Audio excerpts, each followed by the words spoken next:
नमस्कार मित्रों।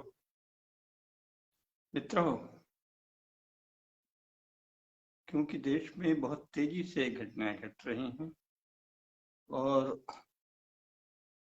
उतनी ही तेजी से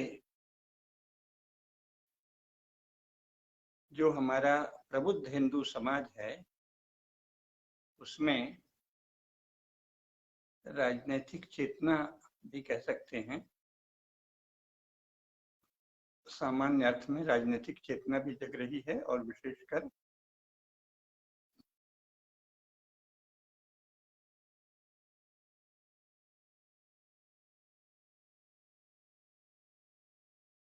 जो भावनाएं जगा कर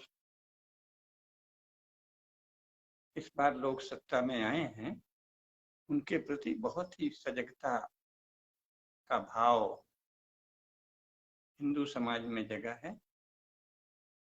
उसका मूल कारण यह है कि 15 अगस्त 1947 से ही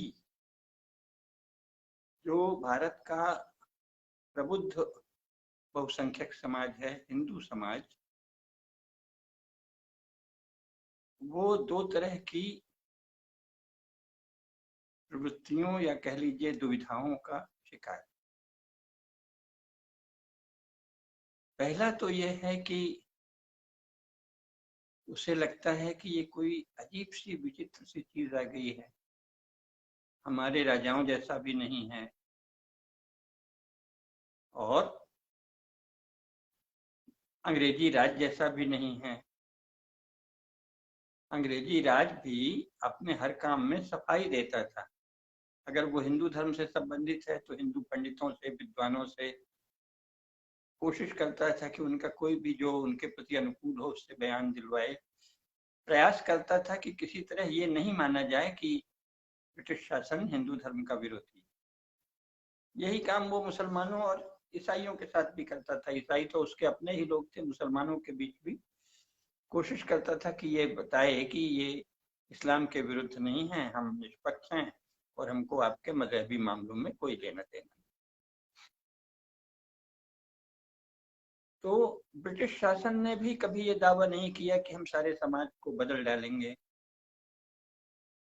अपनी इच्छा से चलाएंगे। मन में तो शासकों के शायद रहता ही होगा और उनके तो विशेषकर होगा। वो यहाँ केवल माना कि मुख्यतः वो भयंकर कंगाली, भूखमरी और बेरोजगारी के दौर के बाद यहाँ आए थे और फिर 1858 में पहली बार आया और 50 साल के भीतर ही विश्व युद्ध की तैयारी यानी महायुद्ध की तैयारी होने लगी। तो उनके हाथ पैर फूल गए, उनके पास न कोई सैनिक थे प्रशिक्षित, न सेना थी। तो उनको भारत में लगा जैसे कि कोई बहुत ही भूखा व्यक्ति 56 व्यंजन सामने थाली में परोस के बड़े सत्कार से मिल रहा हो। वो जितना मुग्ध और चमत्कृत और स्वयं को सौभाग्यशाली मानेगा, भीतर से अंग्रेज भी भारत को देखकर ऐसे ही स्वयं को सौभाग्यशाली मानते थे। अरे इतने सैनिक, ऐसे वीर, ये वीरों का देश, आहा, काश यहाँ के लोग हमको मिल जाए, फिर तो हम जर्मनी को मजा चखा देंगे। लेकिन साथ ही उनकी छल की आदत थी, अपने समाज में भी वो नीचता करते थे। स्वयं ब्रिटिश समाज को ब्रिटिश शासकों ने बहुत अधिक दबाया था, बहुत ही क्रूरता पूर्वक दबाया था। लगभग कुछ गिनते ही नहीं थे, 95% तो वहां सर्प्स थे, दास, भूदास। उनको वो मनुष्य ही नहीं मानते थे। और जी सुधीर कुमार जी नमस्कार। उसी बात को समझाने के लिए मैंने थोड़ा सा ये आज का आरंभ किया। तो उनको तो लगता था कि अपने यहाँ वो उनको मनुष्य ही नहीं मानते थे। पहले तो पादरियों ने कहा कि ये सब तो ऐसे ही हैं और ये तुम्हारी सेवा के लिए हैं, राजाओं की सेवा के लिए और चर्च की सेवा के लिए। और उनके यहाँ वैसा कठोर और अराजक सा वातावरण भी था। उनको तो आदत पड़ी थी। लेकिन धीरे धीरे जब वो दुनिया के संपर्क में आए तो उनको लगा नहीं भाई, थोड़ा अपने को सभ्य भी दिखाना चाहिए, सुसंस्कृत भी दिखाना चाहिए। हम जो सोच रहे थे कि ईसाइयत को बता दें कि यही प्रकाश है और सारे संसार में अंधकार है और ऐसा कह के मनमानी कर लें, गुंडागर्दी कर लें, तो उसमें हम पीटे जाएंगे। बड़ी चतुराई से चलना पड़ेगा। तो उन्होंने भाषा भी विकसित की कि अगले को अगर फंसाना भी है, उल्लू भी बनाना है, बेवकूफ बनाना है, तो मीठा बोल के करें और कहें कि नहीं नहीं हम तो आपका हित चाहते हैं। तो ये उन्होंने एक कौशल विकसित किया और भारत में उनको सफलता भी मिलने लगी। तो इससे वो बहुत ज्यादा प्रसन्न हुए। वाह, विशेषकर जब ये युद्ध की स्थिति आ गई तो उनको लगा अरे भारत, ये तो हमारे लिए जैसे कि किसी बहुत ही भूखे को बताया ना 56 व्यंजन वाला थाल मिल जाए। हाँ, इतने सैनिक, इतने वीर योद्धा, ऐसे ऐसे श्रेष्ठ राजा, इनको हम थोड़ा सा उपाधि दे देंगे, सम्मान दे देंगे, फिर ये हमारे साथ आ जाएंगे। उनमें से कुछ राजा तो वो भी थे जिनको कोई आतताई और अत्याचारी मुस्लिम राजा समाज को कुचलता था, हिंदू समाज को कुचलता था, मंदिर तोड़ता था, नीचता करता था, और साथ ही इनको थोड़ा सम्मान दे देता था। अब आजकल तो पागलों की तरह बातें चली हैं, लेकिन जरा हमारे जो राजे रजवाड़े हैं उनके यहाँ बहुत से अभिलेख सुरक्षित हैं और सौभाग्यवश उनमें से कुछ अभिलेखों का प्रकाशन भी हो रहा है, विशेषकर राजस्थान के। राजस्थान के 3-4 प्रकाशन हैं जिन्होंने बहुत अच्छी पुस्तकें छापी। जय हो समीर मोहन जी, जय हो। तो उसमें उन्होंने औरंगजेब को लेके जो छपा है, अभी 20 साल पहले उन्होंने उस समय के जो वहां के राजकीय अभिलेख हैं, जोधपुर का भी और जयपुर का भी और औरंगजेब के भी जो रिकॉर्ड उन्हें मिले, उसको छाप दिया है। तो उसमें दिखता है कि ये औरंगजेब कैसे खुशामद करता है महाराजा जसवंत सिंह की और दूसरे राजाओं की। बात बात में उनको खिलाट देना, उनको जिसको बहुत ही कोई पवित्र पोशाक मानते हैं वो देना, हीरे मोती देना, जो लूट का माल लाए हैं वो देना। तो उनको कोई गहनों की कमी नहीं थी, लेकिन सम्मान की आदत थी। उनको लगता था अरे मेरा सम्मान औरंगजेब कर रहा है, चल तेरे साथ लड़ते हैं, तू भी क्या बात करेगा। तो इस तरह इज्जत कर, ये औरंगजेब ने कितना सम्मान किया है महाराज जसवंत सिंह का और दूसरे हिंदू राजाओं का, आप पढ़ लीजिए। तो फिर राजपूत राजाओं का तो कोई अपमान भी नहीं कर पाया। छत्रपति शिवाजी महाराज जैसों से उसने नीचता की, क्योंकि बहुत ही भयंकर वहां से चोट खाया था और उसके पूर्वज लोग चोट खाए थे कई बार। तो उसको उसका अपमान था और साथ ही वो अगर वो संधि कर लेते तो वो उनका भी सम्मान करता, लेकिन वो तो संधि नहीं कर रहे थे। वो अधिक स्वाभिमानी थे महाराज जसवंत सिंह थे। जयपुर नरेश थे, जोधपुर नरेश थे, बीकानेर जैसलमेर के नरेश थे, वो अधिक स्वाभिमानी थे। तो उनका सम्मान, वो तो फिर विरोध है, विरोध में वो लोग कोई मर्यादा नहीं रखते भारतीय राजाओं के जैसा, सर्वविदित से चलते। तो और मुसलमान औरंगजेब जैसे क्रूर अत्याचारी भी जो उनके साथ हिंदू राजा थे उनका बहुत सम्मान करते थे और उनको अभिवादन करना, उपहार देना, वृत्तांत भरा पड़ा है, आप पढ़िए। ऐसा नहीं है कि उन्होंने घोषणा कर दी कि हम मुस्लिम शासन स्थापित करेंगे। तो आजकल कुछ सोशल मीडिया में भी और इतिहास के नाम पे जो पर्चेबाजी होती है उसके लिखने में भी मूर्खों के भंडार हैं। कुछ भी कहते हैं, समझते हैं कोई हिंदू समाज के विरुद्ध कोई मुसलमानों ने घोषणा कर रखी थी। अरे भाई, ऐसा तो एक भी दिन नहीं हुआ, एक भी दिन। किसी ससुरे मुस्लिम जागीरदार की एक दिन हिम्मत नहीं हुई कि वो कह दे कि हम हिंदू राजाओं से हिंदुत्व के विरोध में लड़ेंगे। तो इधर दोस्ती कर रहा है, इधर चल कर रहा था, अब हमारी गद्दी बढ़वा दीजिए। साथ में यहाँ मुल्ला मौलाओं को वो उन्मत्त मजहबी भीड़ उनका एक हथियार होती थी। कल तो थोड़ा बात कर दो तो शायद समझौता हो जाए। अंग्रेजों ने भी यही किया, अपने को दिखाते यही थे कि हम हिंदुओं के भी सगे हैं, मुसलमान तो भाई निष्पक्ष शासक हैं, और इधर उकसावा भी देते थे। और कांग्रेस ने भी यही किया और कई कई बार लगता है कि भाजपा भी यही कर रही है।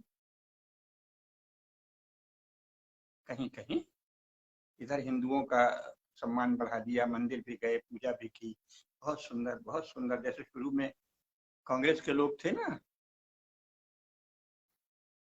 कन्हैयालाल मानिकलाल मुंशी, डॉक्टर राजेंद्र प्रसाद, हम लोग बड़े परम धार्मिक और धर्मशास्त्रों के ज्ञाता, स्वयं चक्रवर्ती राजगोपालाचारी। तो भाजपा के नेता भी उसी तरह हैं, चक्रवर्ती राजगोपालाचारी या सरदार पटेल या राजेंद्र प्रसाद या कन्हैयालाल मानिकलाल मुंशी, उन्हीं की तरह उधर हिंदू धर्म के जानकार भी हैं, हिंदू रंग में रंगे भी दिखते हैं, इधर मुस्लिम अलगाववाद भी चलने देते हैं, मुसलमानों को सह भी देते हैं, ये सब चल रहा है। तो इसलिए ये जो मूर्ख हैं, कुछ लोग होते ही पैदा ही होते हैं मूर्ख बनने के लिए, तो उनसे तो कुछ नहीं कह सकते, वो तो किसी न किसी के सेवक रहेंगे, दास रहेंगे। पहले इन्हीं को शूद्र कहा जाता था, अब पॉलिटिकल पार्टी के वर्कर को शूद्र कोई कहेगा तो वो मार डालेंगे, लेकिन उनका आचरण शूद्रों जैसा है। जो अविचारित रूप से किसी पार्टी में शामिल है, इसमें नीर खीर विवेक नहीं है और साथ ही कोई विशेष योग्यता भी नहीं है, तो वो तो पारंपरिक शब्दावली में शूद्र ही हुआ ना। अपने नेता की जयकार करनी है, उसके पीछे पागल की तरह दौड़ना है और फिर ये मानना है कि ये देश का, राष्ट्र का काम है, शूद्र बुद्धि। शब्द बदल गए हैं, वो पार्टी वर्कर है, आप तो राष्ट्र के सेवक हैं, तो सुंदर शब्द। और अपने समय में शूद्रों को सुंदर शब्द नहीं कहे जाते थे, ये आपने कैसे जाना? बड़े बड़े शिल्पी थे, अन्य लोग भी थे, उनका कितना सम्मान होता था, अभिनंदन होता था। अभी भी मोदी जी भी वही करते हैं, शिल्पियों का कितना सम्मान किया काशी में, उज्जैनी में। तो राजाओं का सदा से काम है, वो भी यही कर रहे हैं। तो जो मुख्य बात है वो ये जानने की है कि 15 अगस्त 1947 के बाद जो सामान्य हिंदू है वो तो दुविधा में पड़ गया। एक को तो उसे लगता था अपने ही लोग हैं, अरे अब तो आ गया, अब तो अंग्रेज भी भाग गए, बाकी राजाओं ने भी सहमति दे दी है, एक बड़ा चक्रवर्ती साम्राज्य जैसा बन गया है हिंदुओं का। और सनातन गांधी जी तो दिन रात रखते थे कि मैं सनातनी हिंदू हूँ और धर्म के लिए ही जीता हूँ, और मेरी सांस सांस में राम निवास कर, भगवान राम का वास है, और आती सांस जाती सांस सब में राम राम जपता हूँ। सनातन धर्म ही मेरा प्राण है, और वेद तो अनादिकाल से हैं, और ब्राह्मण तो महान होता है। सभी तो गांधी जी सुंदर सुंदर बातें ही तो कहते थे। तो सबको लगा कि ये तो सनातन धर्म की ही स्थापना करेंगे, और उन्होंने धीरे से जवाहरलाल नेहरू को बढ़ा दिया अंग्रेजों के कहने पे, हम इधर सनातन धर्म रखते रहेंगे, तुझे शासन कर। और शासन में उसने सोवियत संघ से भी दोस्ती गांठ ली, अंग्रेजों से भी दोस्ती गांठ ली, और दोनों तरह से शासन करता रहा। अब जो लोग दो पक्ष हैं, जो एक तो इतने गए गुजरे हैं कि वो ये बताते हैं कि जवाहरलाल ने इसलिए ऐसा किया कि वो मुसलमान की एक का खून था। अब इनको क्या कहा जाए, क्या कहा जाए? और ब्राह्मण का खून राक्षस नहीं होता। कितने ब्राह्मणों के खून राक्षस हुए, कितनी ब्राह्मण संतानें पिशाच और राक्षस भी हुई। और क्षत्रियों में एक से एक महान शासक, अभिनंदनीय शासक हुए हैं, और निकृष्टतम नीच पिशाच राक्षस शासक हुए। आप ये क्या बात कर रहे हैं? जवाहरलाल ने भारत की सभ्यता, संस्कृति, इतिहास सबको इसलिए नष्ट कर दिया कि वो मुसलमान का बन सकते हैं। तब आप जो लोग ये सब बकवास करते हैं वो बहुत ही दीनहीन गए गुजरे लोग हैं, उनको लेकर कोई गंभीर बात नहीं हो सकती। तो मुख्य बात यह है कि जो प्रबुद्ध लोग हैं, जो चीज को जानना चाहते हैं कि हो क्या रहा है, तो हमारे जैसे लोग जिन्होंने जीवन भर राजनीति का भी अध्ययन किया, इतिहास का भी अध्ययन किया, दर्शन तो हमारा मूल विषय ही है, तो उनका ये कर्तव्य लगता है कि भाई जाते जाते पता नहीं कितने साल जिए, 10 साल 15 साल, तो जो प्रबुद्ध लोग हैं उनको ये बता के जाएं कि देखो भाई ऐसे ऐसे, तो क्या वास्तव में क्या हो रहा है ये बता के।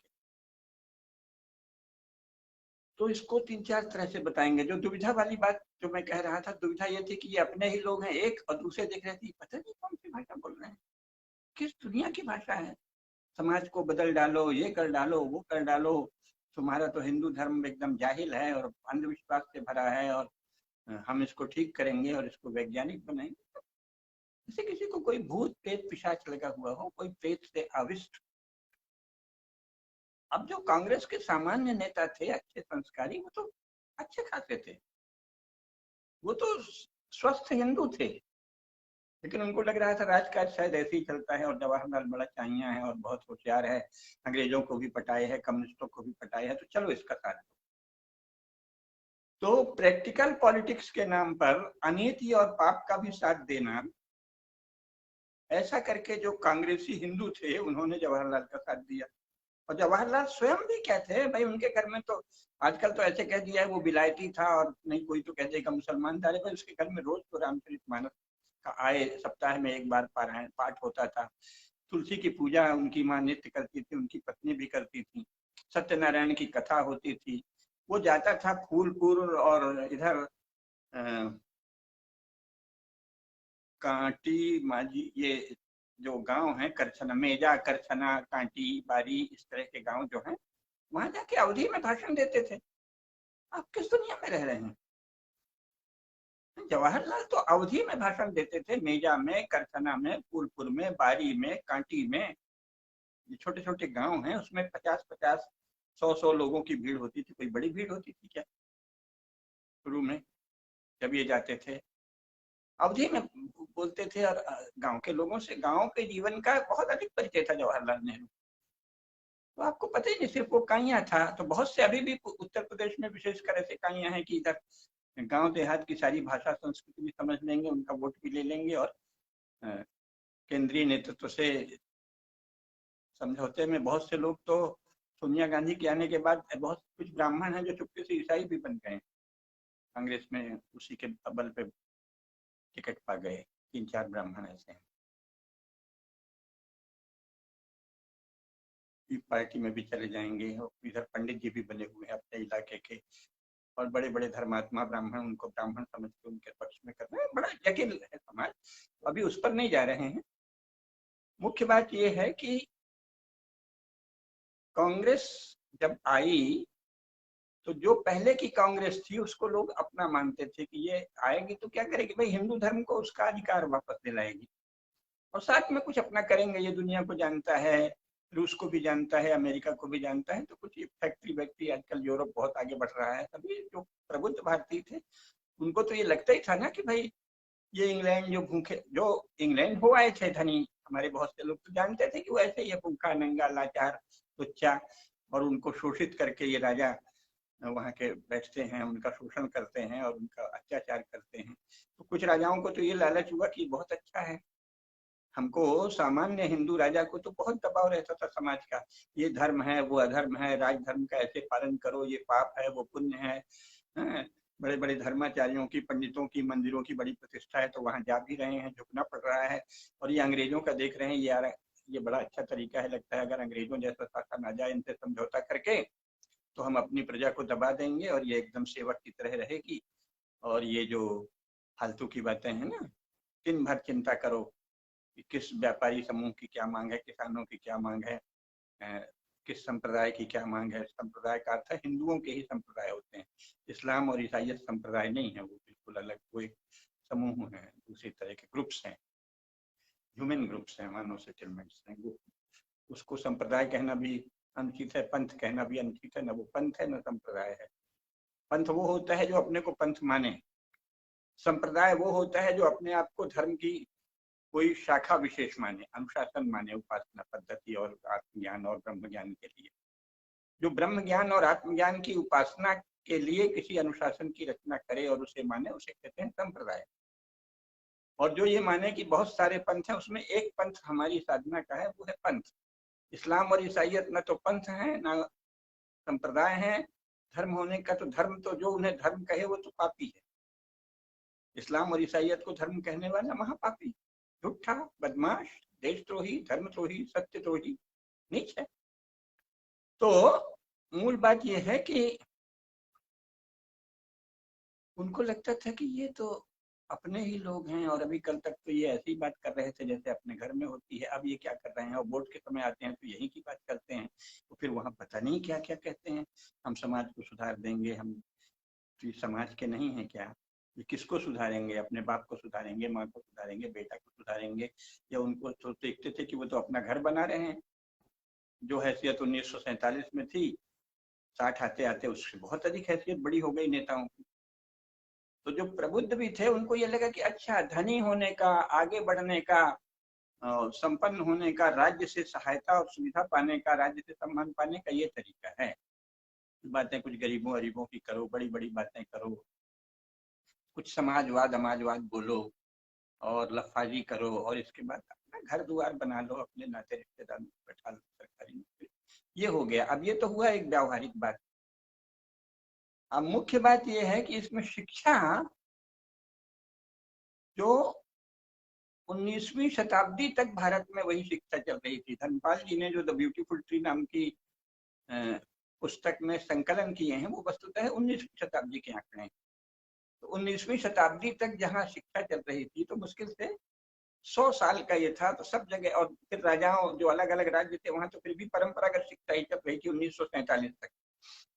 तो लोगों को लगा कि फिर से वही सब पढ़ाई होगी अपने धर्म की, संस्कृति की, हर इलाके में जहाँ जो चल रहा था। आखिर मैंने बताया है ना कि 730 राज्य थे, जिनमें 115 तो इतने बड़े राज्य थे कि वो इंग्लैंड का शासन स्वयं अपने से थोड़ा ही कम उनको मानता था। तो किसी को 21 तोपों की सलामी, यानी वायसराय को 31 तोपों की सलामी का अधिकार था, तो कई राज्यों को 21 तोपों का, किसी को 19 तोपों का, किसी को 17 तोपों का, किसी को 15 तोपों का, किसी को 11 तोपों का, यानी अपने से थोड़ा कम मानता था।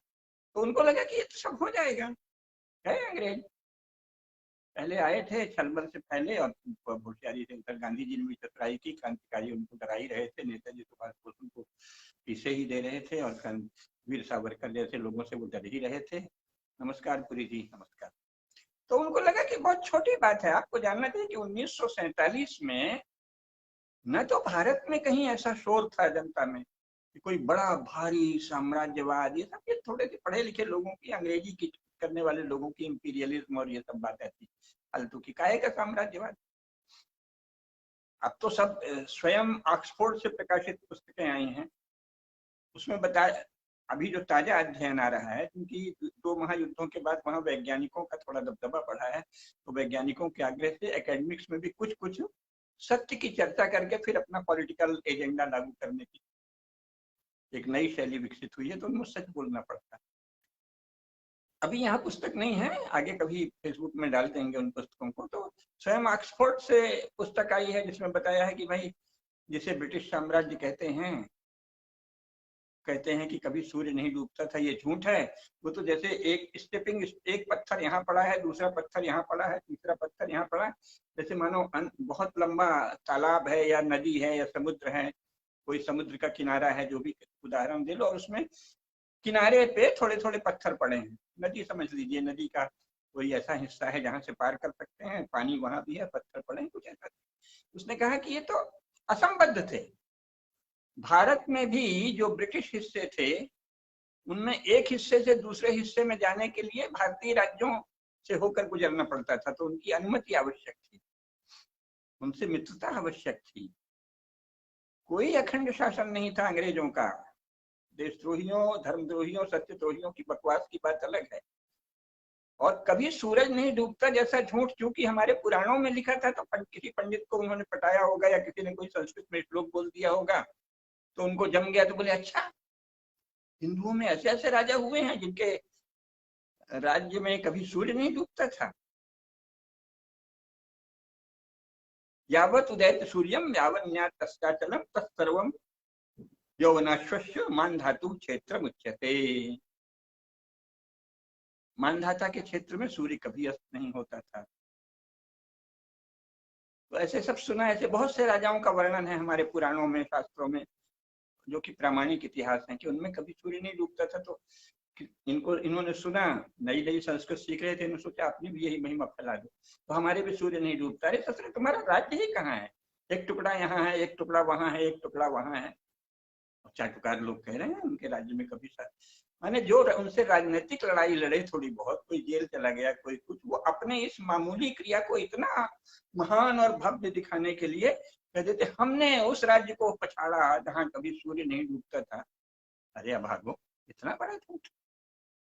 ब्रिटिश शासन के अधीन इस समय ऑक्सफोर्ड यूनिवर्सिटी से पुस्तकें छप रही हैं कि ऐसा कोई राज्य नहीं था, ऐसा राज्य कभी नहीं था जहां सूर्य नहीं डूबता हो।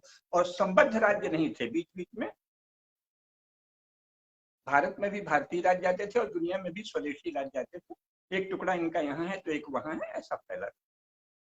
इसको साम्राज्य कहते हैं क्या? उन्होंने साम्राज्यवाद कह दिया, आप भी रटने लगे। उन्होंने उपनिवेशवाद कह दिया, आप भी रटने लगे। अरे धंधा पानी के लिए झूठ बोलने वाले कृतघ्न और चटोरे निम्न स्तरीय असभ्य असंस्कृत लोग तो धीरे धीरे सभ्य हो रहे थे। जो जो लोग वहां सभ्य हुए वो जल्दी ही मान गए भारत का पक्ष। तो तभी से मार्ले मिंटो सुधार के समय से ही ये हो गया था कि भाई हम लोग भारत से जाएंगे। उसके पहले भी बहुत से लोग कह रहे थे कि भारत को आप क्या सभ्यता सिखाएंगे, वहां से तो सीखने की चीज है, भरा पड़ा है। उस सबको दबा दिया। जर्मनों ने, फ्रेंच लोगों ने, अंग्रेजों ने, पुर्तगालियों ने, कितने लोगों ने कहा कि हम भारत को सिखाने की हैसियत में नहीं है, वहां से सीखना है। और यहाँ से ले जा रहे थे। अरे 1947 में इंग्लैंड गया है, उसके पहले सब जानते हैं। इसके लिए बहुत प्रसिद्ध कहावत है कि रोकड़ बही का घपला करके, यानी कि हमारी चीजों को सस्ते दाम में लेना और अपनी चीजों को बहुत महंगे कई गुना दाम में लेना और जोड़ घटाने में भी बदमाशी करना। अंग्रेज तो इसी सब के लिए बदनाम थे। फिर भी जब इंग्लैंड गया है तो इंग्लैंड के ऊपर ब्रिटिश भारत वाले हिस्से का कर्ज था। आप क्या बात कर रहे हैं, यहाँ से तो उन्हें मिल ही मिल रहा था, पा ही पा रहे थे। वो तो उनकी कोई हैसियत नहीं थी। चालाकी की, छल किया तो उस समय भगा दिया। क्रूर तो वो थे ही, अपने इंग्लैंड में जितनी क्रूरता की उतनी भारत में कर नहीं पाए। इच्छा तो इससे चौगुनी करने की रही होगी ना। तो जिन लोगों ने थोड़े दिन, कोई 2 साल, कोई 4 साल कहीं जेल गया, कहीं कुछ किया, उसने कह दिया हमने ब्रिटिश साम्राज्य को हराया है जहां सूरज अस्त नहीं होता था। ये वो देश है जहाँ कितनी कहानियां बनी हैं कि एक राजा किसी ऋषि के पास गए और सामने देखा वो चींटियां जा रही हैं, तो वो चींटियों को देख के महात्मा हंस रहे हैं। तो उन्होंने कहा महाराज क्यों हंसे। कोई देवराज इंद्र की भी कहते हैं, देवराज इंद्र गए, उन्होंने हंस के तब देखा तो कहा क्यों हंसे। तो बोले ये जितनी चींटियां जा रही हैं वो सब किसी न किसी समय इंद्र रहे और तुम भी कल को इन्हीं इसी पंक्ति में शामिल होगी। तो देवराज इंद्र चरणों में गिर गए। कहानी है पुराण। यहाँ ये है, यहाँ भागवत में प्रारंभ यहाँ यही यहीं से हो, माने बीच में ही प्रारंभ के ही कुछ अंश के बाद ये श्लोक है कि दृष्टवेदम जये व्यग्रान नृपान हसति पूरियम। जय व्यग्रान नृपान दृष्टवा, विजय के लिए व्यग्र राजाओं को देखकर, इयम भू, यह पृथ्वी, हसती, हंसती है। अहो माम विजिगीषन्ति मृत्यो क्रीडन का नृपा। ये मृत्यु के खिलौने, जिनको मृत्यु या काल पुरुष ऐसे गेंद की तरह उछाल रहा है, ये मुझे जीतेंगे, जीतने की इच्छा करते हैं। जिस देश में ये बोध हो, वहां क्या कह रहे हैं हमने ये साम्राज्य को हटा दिया, हमने ये उपनिवेशवाद। अरे भाई आपने अपना कर्तव्य किया अपने बाल बच्चों की रक्षा के लिए, और कुछ के मन में लालच आ गया कि हम बहुत बड़ा शासन करेंगे। तो ऐसे ये चल रहा है, इसको जानना चाहिए। तो मुख्य बात यह है कि जो चल रहा है वो क्या है, जो प्रबुद्ध लोग हैं उनको जानना चाहिए। अब उसकी व्याख्या होती रहेगी, ये कलिकाल के कारण है, काल का प्रभाव है, क्यों है, समझते रहिएगा। बहुत एक ही सत्य की, एकम सद विप्रा बहुधा वदंती जो कहा है ना, उसमें यही है कि सत्य जो एक ही होगा, सत्य एक है।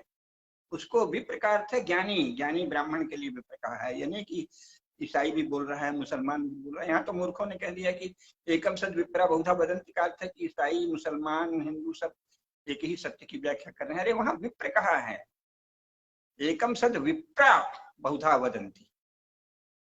विप्र एक ही सत्य को विविध प्रकार से कहते हैं, क्योंकि वैखरी वाणी की सीमा है। वो सब ज्ञानी है, लेकिन एक बार में, एक समये चोभयतो अनवधारणम, योग सूत्र है। एक बार में वैखरी वाणी से एक ही सत्य कहा जा सकता है, मन में दूसरा सत्य भी है, वो एक साथ कहा नहीं जा सकता।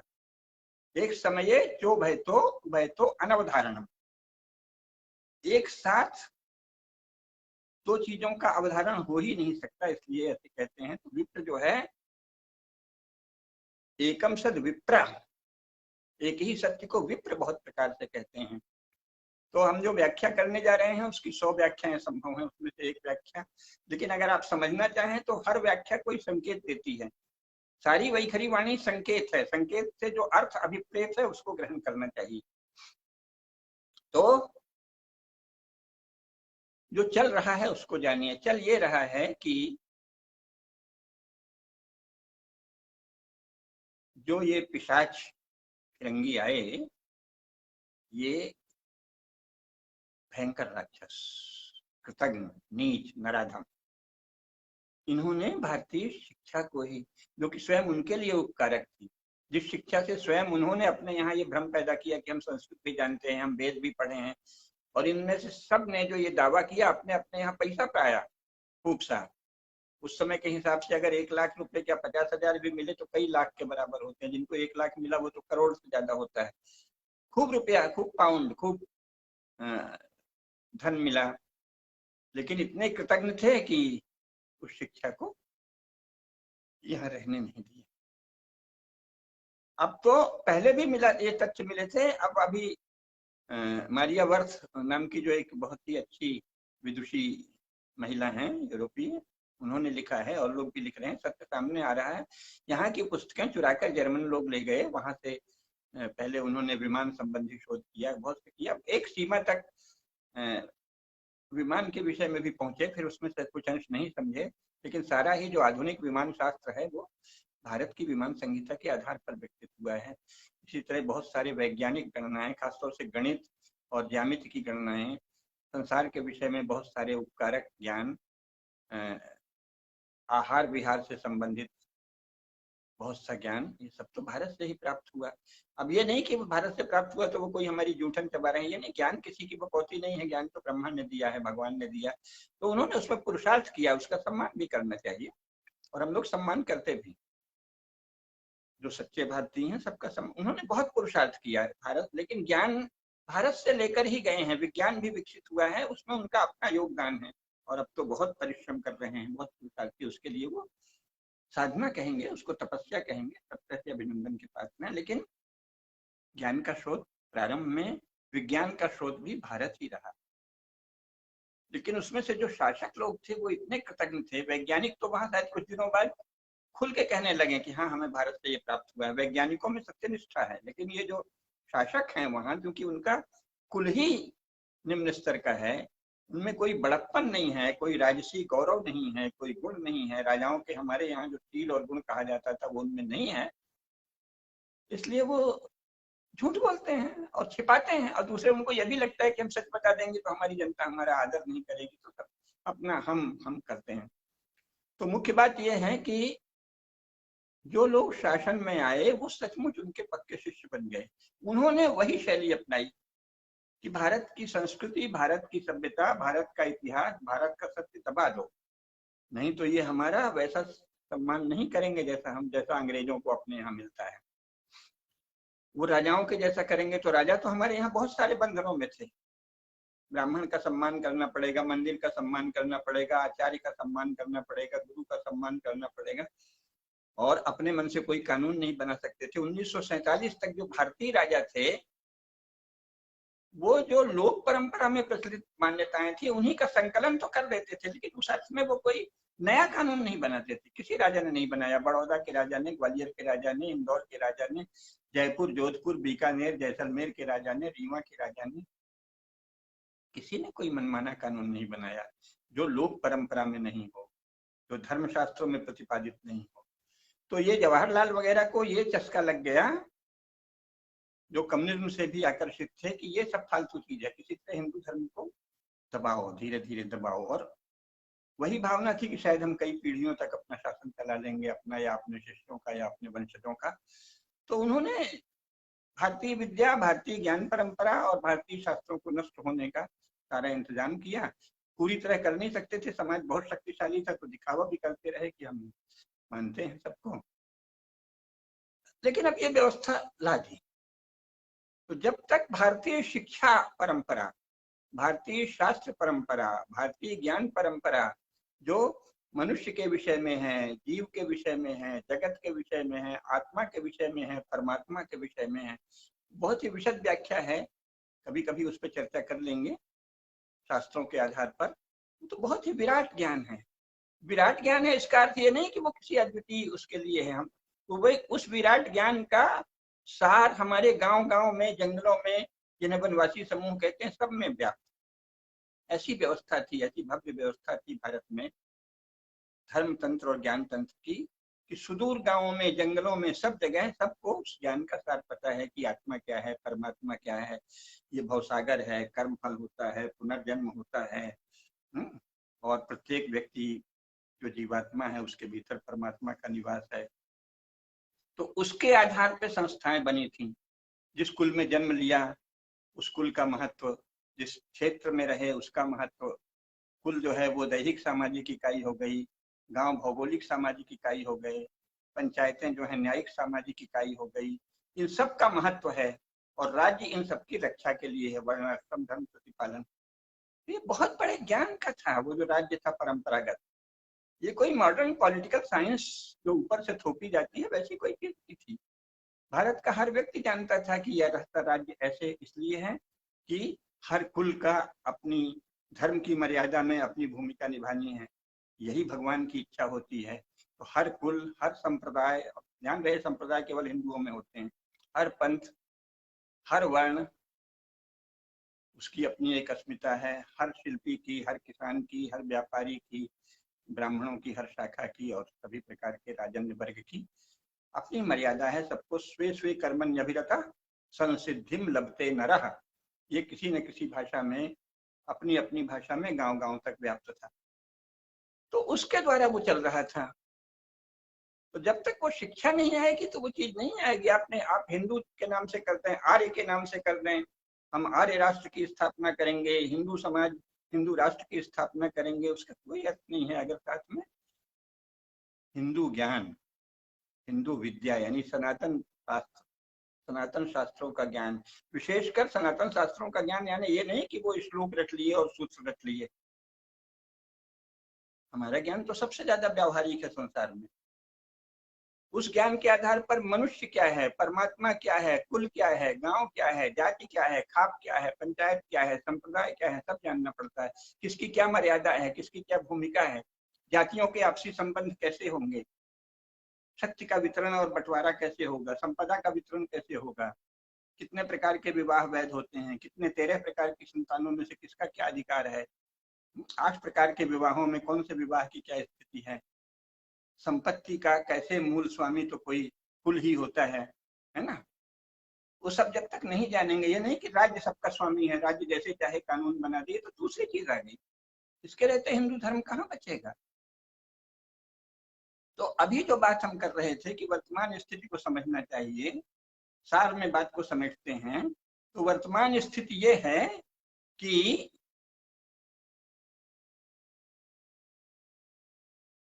यूरोपीय राजनीति जो 19वीं शताब्दी ईस्वी में नेशन स्टेट के रूप में पहली बार संगठित हुई, इसके पहले तो वहां भी नेशन स्टेट थी।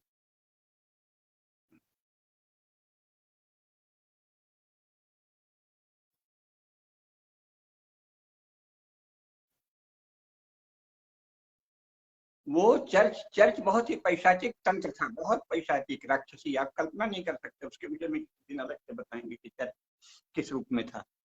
उससे निकलकर ये नेशन स्टेट आया है, ये विकसित होने का। यूरोपीय समाज विकासशील समाज है, डेवलपिंग नेशन, डेवलपिंग कंट्रीज है, डेवलपिंग सोसाइटीज, विकासशील समाज है।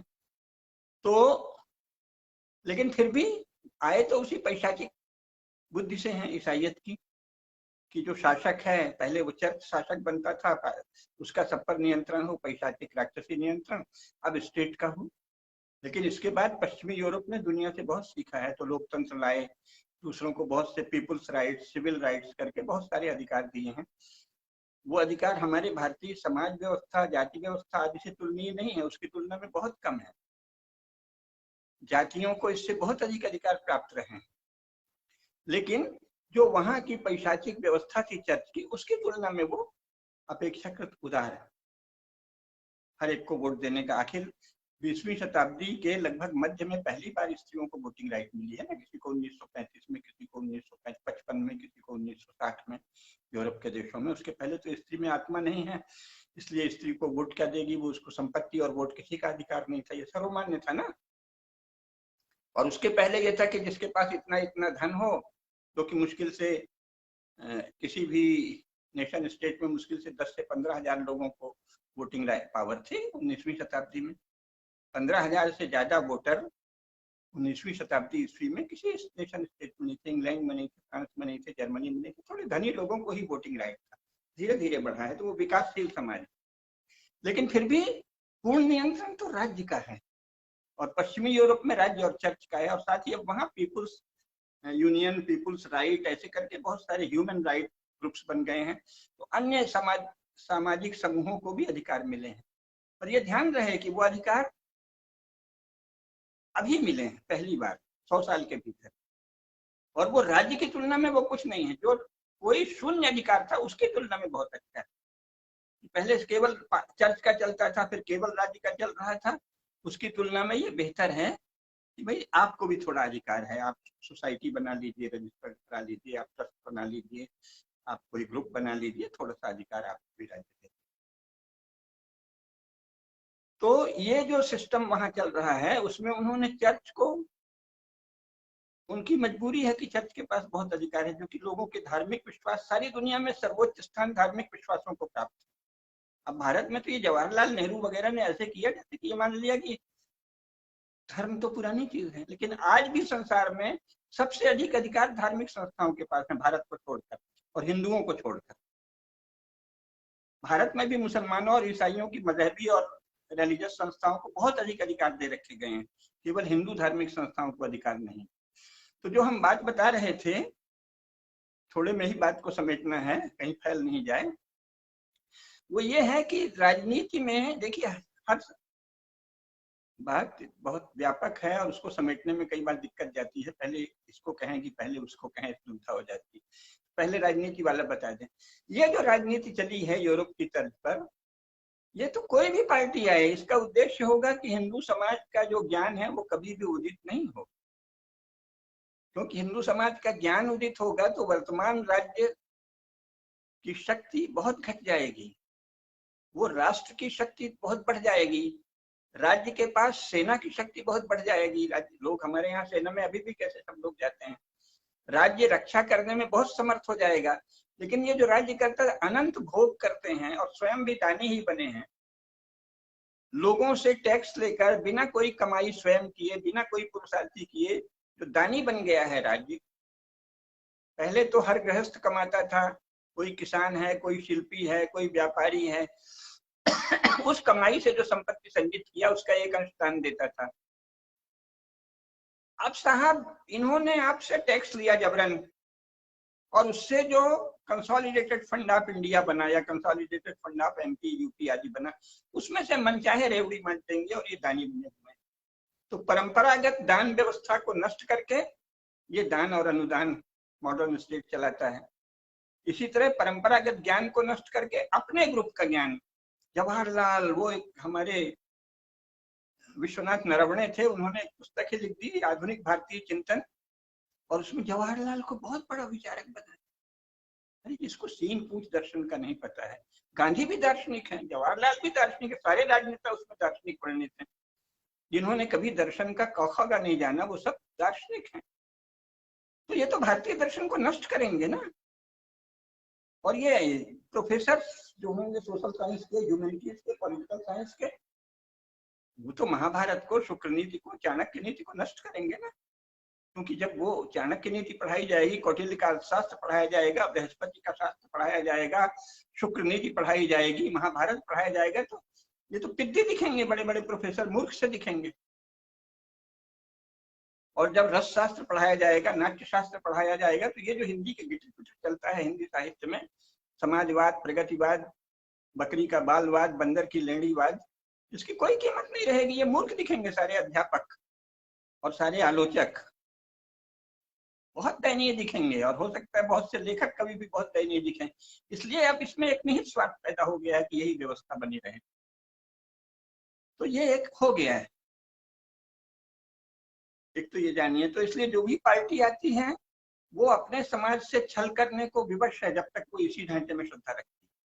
और ध्यान रहे भारत में एक भी पार्टी ऐसी नहीं आई है तो इस ढांचे का वास्तविक विरोध करती है। लोहिया ने विरोध किया था व्यक्ति रूप में, उनकी पार्टी नहीं था, तो लोहिया ने व्यक्ति रूप में, डॉक्टर राम मनोहर लोहिया सचमुच इस ढांचे के विरोधी थे, तो उन्होंने तुरंत, जो विरोधी होगा वो कुछ कार्यक्रम देगा ना, उन्होंने कहा चौखंबा राज बने, है ना, सप्त क्रांति हो।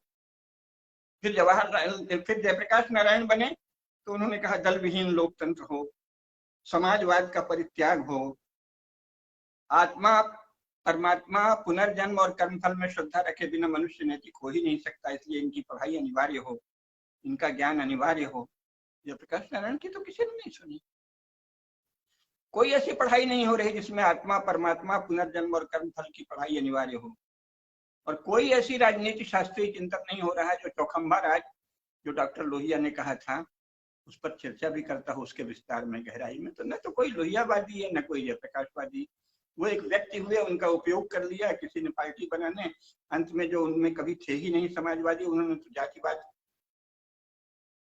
जाति के आधार पर संगठन बना लिए, नाम लोहिया का। और जो संपूर्ण क्रांति वाले थे वो नाम जयप्रकाश का, मरो तुम, तुम्हारी महिमा है। और उसके बाद हम आपस में बंदर बांट करेंगे, तो फिर पार्टी को भी तोड़ देंगे। सोवियत संघ के इशारे पे मतलब मैंने जनता पार्टी तोड़ दी। तो ये जो आधुनिक राजनीति है ये तो छल ही करेगी। भारत में तो विशेषकर, क्योंकि भारत में इतने ज्ञान की विराट परंपरा है, वो अगर प्रकट होने दी गई तो ढांचा उलट पुलट जाएगा भाई। तो उसके लिए कोई अभी की पार्टियां, अभी के समूह तैयार नहीं है, ये जानना चाहिए। तो फिर आप क्या करें?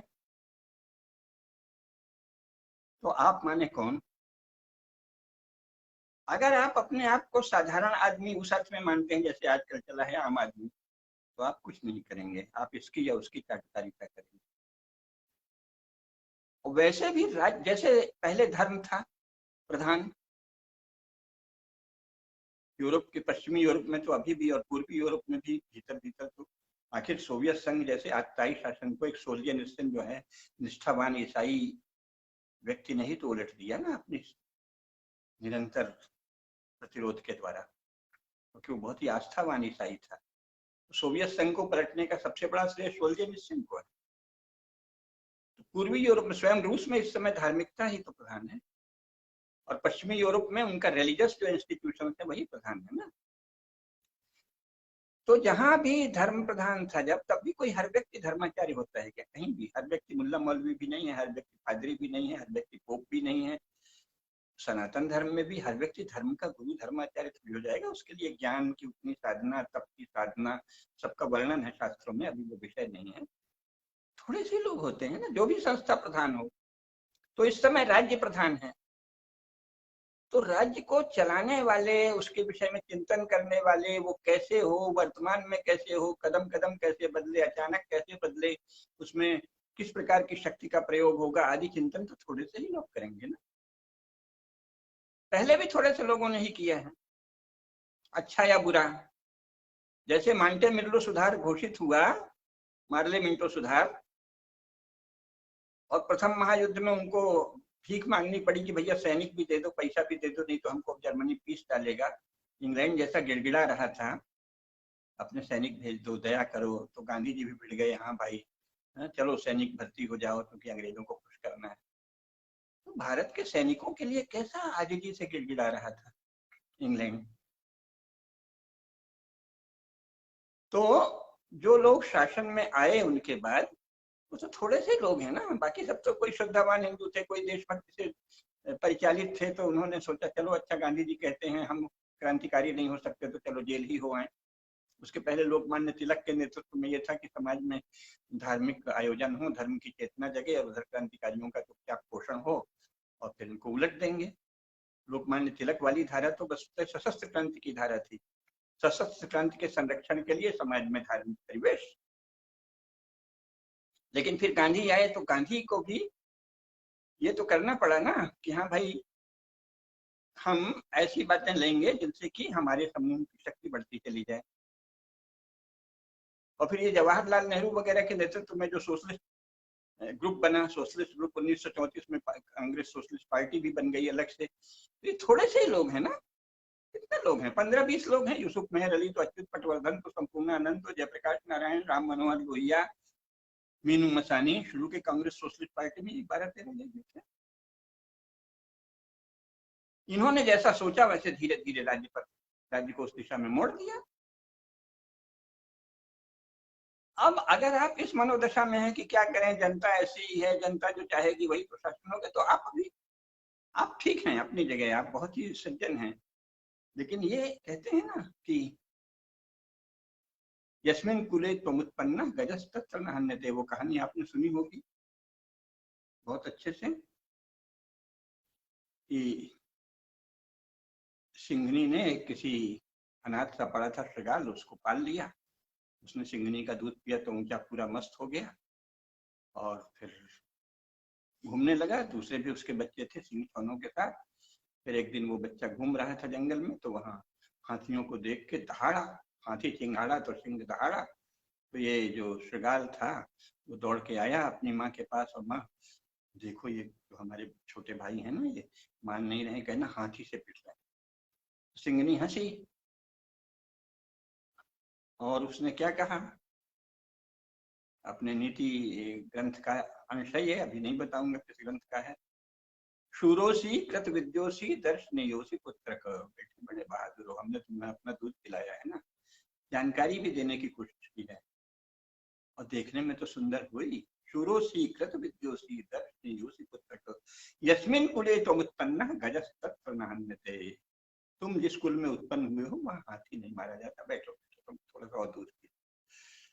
तो जो लोग ये समझते हैं कि जैसी जनता होती है वैसे ही शासक होते हैं और देश की जनता ही ऐसी है, बैठे आराम करें, इसी तरह लिखते रहें। यस्मिन कुले त्वमुत्पन्ना गजस्तत्र न हन्यते। आपके वश का नहीं है राजनीति करना, आपके वश का इस या उस दल की चाटुकारिता करना, इन नेताजी की जय बोलना, उन नेता की जय, वो आपका बहुत महत्व है। भीड़ आपके बल पर ही वो पार्टी शासन में आई है और आएगी और आती रही है।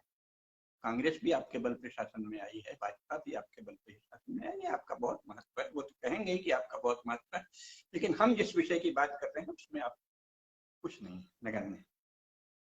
यस्मिन कुले त्वमुत्पन्ना गजस्तत्र न हन्यते। तो मूल बात यह है कि इसलिए हमें इस राजनीति के स्वभाव को समझ लेना चाहिए। ये राजनीति तो सदा जो आइडियोलॉजी की बात करे, विचारधारा की बात करे, सनातन धर्म की बात नहीं करे, मानव धर्म की बात नहीं करे, संपूर्ण मनुष्यों के द्वारा पालनीय सार्वभौम धर्म की बात नहीं करे, क्योंकि भारत की कोई वर्तमान पार्टी नहीं करती। ये तो आइडियोलॉजीज की बात करती हैं। आइडियोलॉजी क्या होती है? थोड़े से लोगों की खोपड़ी की खुजली जो वो अपने तीन तिकड़म से दिमाग में रचते हैं, जैसे मार्क्स ने रचा। पादरियों की बात सुन के कह दिया कि दुनिया तो ऐसे ही है और भारत में या तो मुसलमानों का शासन अच्छा था या अंग्रेजों का शासन अच्छा है। तो वर्णन पूरी कविता में करता रहा, बड़ा अत्याचार है, बहुत अत्याचार है, बहुत नीचता है, बहुत आया है, लेकिन अंत में ब्रिटिश शासन भारत के लिए आवश्यक है। तो ऐसे ही ये चलता रहेगा। कांग्रेस ने पहले ये किया, अंग्रेज बड़े अत्याचारी हैं, ये है वो है, अंत में हमको अंग्रेजी ढांचे का ही शासन आवश्यक है देश के लिए।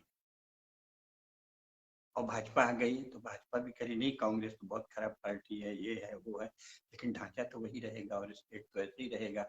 और मुसलमानों को, खासतौर से उन मुसलमानों को जो ललकार ललकार कर कहते हैं कि काफिरों की हत्या, हिंदुओं की हत्या का हमें अधिकार किताब से मिला हुआ है, जिनको जेल में इकट्ठा अधिक से अधिक 1 लाख ऐसे कमीने कुत्तों को जेल में डाल दीजिए जो ये कहें कि हमें भारत में रहकर जो गैर मुस्लिम भारतीयों की हत्या का अपना अधिकार बताएं। उन कमीने कुत्तों की सही जगह जेल है और उनका नागरिक अधिकार उसी समय छीना जा सकता है और वर्तमान राज्य को ये शक्ति प्राप्त है। तो वो तो ये नहीं करेंगे, मंदिर भी जाएंगे, हिंदुत्व की बात भी करेंगे, सब करेंगे, लेकिन जो शासन मंदिर जाने के लिए नहीं है, मंदिर के लिए हिंदू धर्म और मुसलमान ईसाई भी अपनी अपनी जगह पर्याप्त समझते। शासन तो शासन के लिए और नागरिकों के जीवन और संपत्ति की सुरक्षा, संविधान में यही लिखा है। तो जो समूह अथवा जो व्यक्ति या पागलों के जो झुंड सार्वजनिक रूप से अपने से भिन्न प्रकार के भारतीय नागरिकों की संपत्ति और जीवन की हत्या और विनाश करने की घोषणा करें और करते देखे भी जाएं, तन से जुदा कहे, आगजनी कर दे, व्यभिचार और बलात्कार करे, उसके नागरिक अधिकार जो रहने दें, वो शासन तो धर्म से विमुख है ना, धर्मनिरपेक्ष है, ये जान लेना चाहिए। तब करें क्या? अगली बार इस पर और विस्तार से बात करेंगे, लेकिन संक्षेप में ये है कि तब करें ये कि भाई जान लें कि राजनीतिक दल ऐसे ही रहेंगे। आप इसको पलट के कांग्रेस को ला देंगे तो आप तो देश का नाश ही कर देंगे। तो अभी ये दल ऐसे ही हैं। फिलहाल हमें ये देखना होगा कि इन्हीं दलों में अपेक्षाकृत हमारे अनुकूल कौन है। जैसे मेरा जितना विवेक है उसमें स्पष्ट ये मानना है कि अपेक्षाकृत भाजपा ही हिंदू समाज के लिए हितकर है, यद्यपि ये बहुत से पाप कर रही है। हिंदुओं की हत्या का इतना संरक्षण देना अथवा जानवरों को क्रूरता पूर्वक काटे जाने के पक्ष में विधिक संरक्षण देना कि हम तो हलाल इकोनॉमी चलाएंगे। अरे ये भारतवर्ष है, यहाँ पशु के साथ इतनी क्रूरता के पक्ष में कौन सी किताब, किस किताब में ये लिखा है? फालतू बात करते हैं, किसी किताब में नहीं लिखा है। कुरान शरीफ को आप मानिए ना, कुरान शरीफ में कहाँ लिखा है कि आप ऐसे हलाल करिए कि क्या करिए? झूठ बोलते हैं, बदमाशी करते हैं, गैर कानूनी काम करते हैं, अमानवीय काम करते हैं, क्रूर पैशाचिक कर्म करते हैं। भारत के शासन का प्रथम कर्तव्य है ऐसी पैशाचिक क्रूरता, जानवरों के साथ इतना निर्मम क्रूर व्यवहार कि हम धीरे धीरे काटेंगे, रेत के काटेंगे, ये हमारा अधिकार है रे। तो फिर शासन को भी अधिकार है कि तुमको भी धीरे धीरे काटे जेल में रख के। लेकिन हिंदुओं को ऐसी मांग उठानी चाहिए कि भाई जो लोग इस, एक और तो ये बुद्ध और गांधी और इसकी बात करते हैं, जो लोग अहिंसा प्रधान इस देश में जानवरों के साथ इतनी क्रूरता पूर्वक हत्या के पक्ष में कोई दलील देते हैं, सेना को और भारत के शासन को, उनको भी इसी तरह रेत कर मारने का अधिकार है।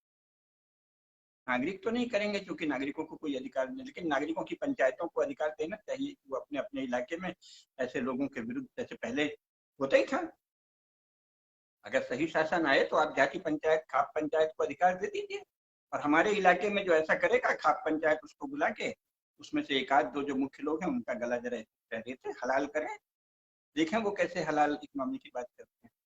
लेकिन नहीं हो रहा है, तो ये शासन अभी ऐसे ही रहेगा। तो फिर हमें तुलना करनी पड़ेगी। अविरोधात् यो धर्म सधर्म सत्य विक्रम विरोधिषु महीपाल निश्चित्य गुरु लाघवम। गुरुता और लघुता का निश्चय करके फिलहाल निर्णय करना पड़ेगा।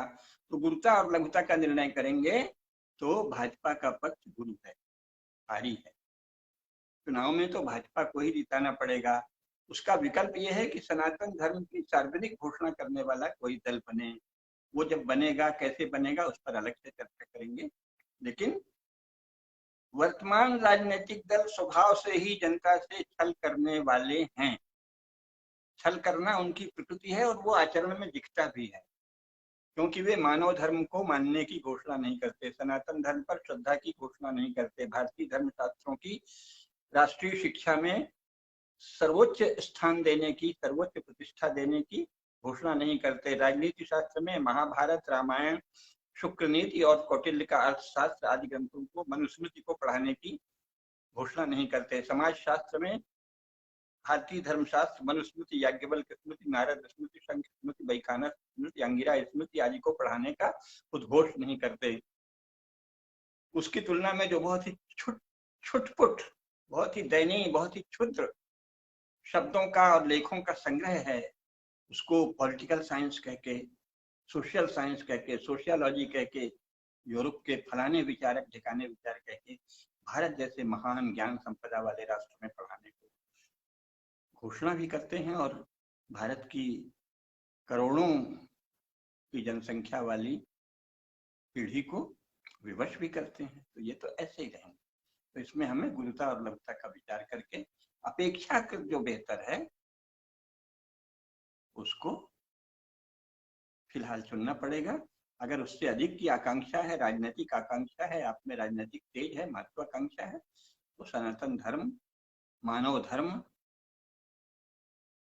के आधार पर भारत में शासन लाने की घोषणा करने वाला कोई राजनीतिक दल बनाने का प्रयास करना चाहिए, जिस पर अलग से चर्चा करेंगे। आज की बात का सार ये है कि वर्तमान राजनीतिक प्रक्रियाएं जो चल रही हैं उनकी प्रकृति है कि वो बातें बड़ी इसलिए करते हैं कि वोट मोबिलाइजेशन करना है, लेकिन वो गुपचुप सीक्रेट सोसाइटी की तरह काम करते हैं। उनका एक छोटा समूह जो होगा उसके मन में जो विचार है उसके अनुसार शासन करेंगे। वो शास्त्रों की, मनीषियों की, धर्मज्ञों की, गुरुजनों की कोई बात नहीं सुनेंगे। ये अनिवार्य है, इतना जान लीजिए।